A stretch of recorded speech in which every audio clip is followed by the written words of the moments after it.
Nurdiana pingsan, penyamarannya jadi gadis terbongkar, ternyata 3 kali menjanda.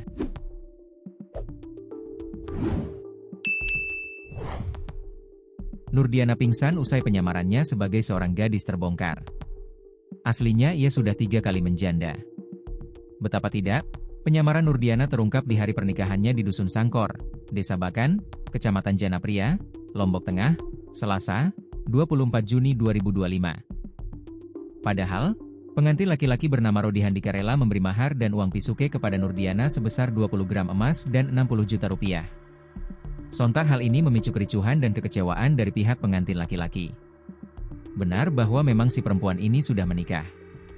Bahkan dari informasinya dari Babin Kamtipmas, perempuan ini, Nurdiana, sudah menikah 3 kali.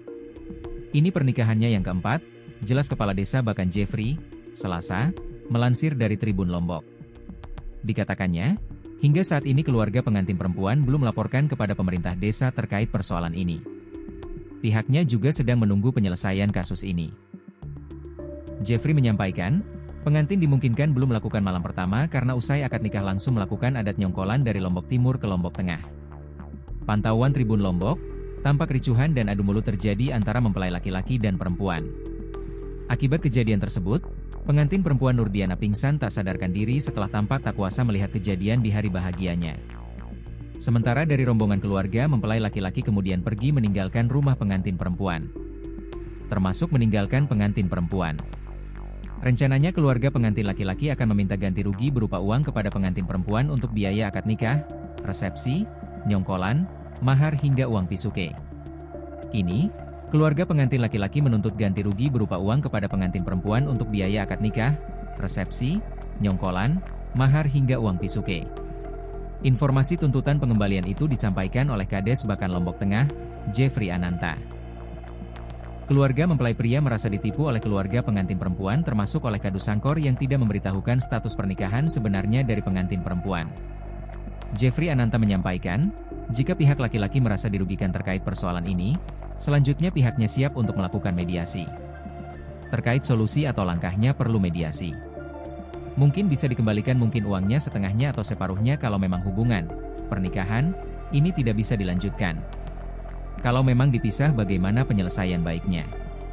Itu saja harapan kami, jelas Jeffrey. Jeffrey pihaknya merasa heran bagaimana pengantin laki-laki tidak mengetahui status perempuan padahal ada tradisi nyelabar dan lain sebagainya. Selain itu, pihaknya juga merasa heran kenapa keluarga pengantin maupun Kadus Sangkor tidak memberitahu status pengantin kepada pengantin pria.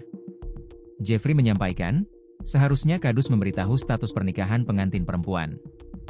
Status pernikahan perempuan juga bisa diketahui dari proses pembuatan surat pengantar nikah. Nah, itu syarat untuk pernikahan yang dibuat di desa itu. Tapi saya tidak tanda tangan itu. Yang tanda tangan itu adalah Sekdes. Dan Pak Sekdes tidak pernah memberitahu ke saya kalau terkait dengan itu, jelas Jeffrey. Jeffrey mengaku jika pihak pengantin perempuan hanya menghubungi dirinya terkait dengan denda masuk ke Cimol ke Desa Bakan.